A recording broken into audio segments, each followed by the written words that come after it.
मुंबईसह ज्या 29 महानगरपालिका निवडणुकीला सामोरं जात आहेत, त्यातल्या किती महानगरपालिकांमध्ये काँग्रेस आणि उद्धव ठाकरेंचा पक्ष एकत्र असेल की नसणारच आहेत?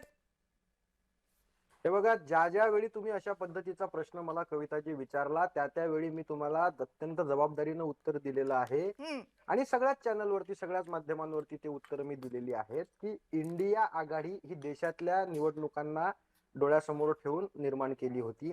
महाविकास आघाडी ही महाराष्ट्रातल्या होणाऱ्या विधानसभेच्या निवडणुकांना उद्देशून आम्ही तयार केली होती. आणि ज्या ज्या वेळी स्थानिक स्वराज्य संस्थांच्या निवडणुकांचा विषय आला, त्यावेळी आमचे प्रांताध्यक्ष सन्माननीय हर्षवर्धन सपकाळ साहेब आणि काँग्रेसच्या सगळ्या लोकांनी एक दिलानं सांगितलेलं आहे की हा युती आघाडीचा जो काही निर्णय घ्यायचा असेल तो स्थानिक स्तरावरच्या कार्यकर्त्यांना आणि स्थानिक स्तरावरच्या नेतृत्वानं घ्यायचा आहे.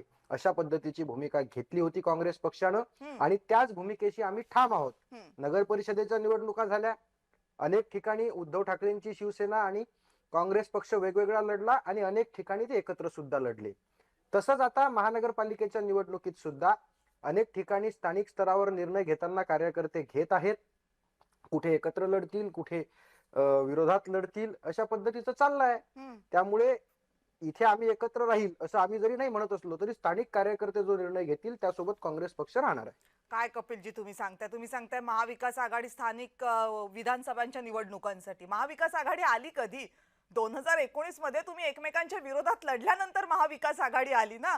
काहीतरी तो कॉमन मिनिमम प्रोग्राम सगळ्यांचा एकत्र आणलात आणि मग त्याच्यातनं महाविकास आघाडी आली. ती काही विधानसभांसाठी थोडी आली होती, सत्तेसाठी आली होती. कॉमन मिनिमम महाराष्ट्राच्या सत्तेसाठी एकत्र आली होती ना. कसं हा, काय महाराष्ट्रात मग सत्ता स्थापन मग असं आहे. मग करण्यासाठी तुम्ही असं कसं म्हणता की देशाच्या पातळीवर देशाच्या निवडणुकांसाठी, राज्याच्या पातळीवर राज्यांच्या निवडणुकांसाठी आणि मग स्थानिक पातळीवर आम्ही वेगळं करू म्हणून?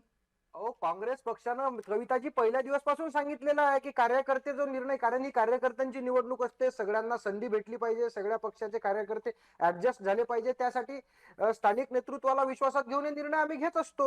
आणि महाविकास आघाडीने, मला सांगा ना, कुठे आम्ही म्हटलं का की जिल्हा परिषदेच्या निवडणुकीत महाविकास आघाडी आहे म्हणून? काय आम्ही कपिलजी सातत्यानं कपिलजी सांगतो की असं आहे ते नागरिक शास्त्रातल्या पुस्तकासारखं सांगू नका. निवडून आलेले सगळे आमदार हे एकत्र बसतात आणि आपला मुख्यमंत्री निवडतात. पोरं शाळेमध्ये ते वाचतात. होतं का तसं? काही होत नाही. त्यामुळे उगा स्थानिक नेतृत्वाने वगैरे काय, राज्यातलं नेतृत्व आहे ते घेणार आहे निर्णय, ते घेत का नाही हा प्रश्न आहे.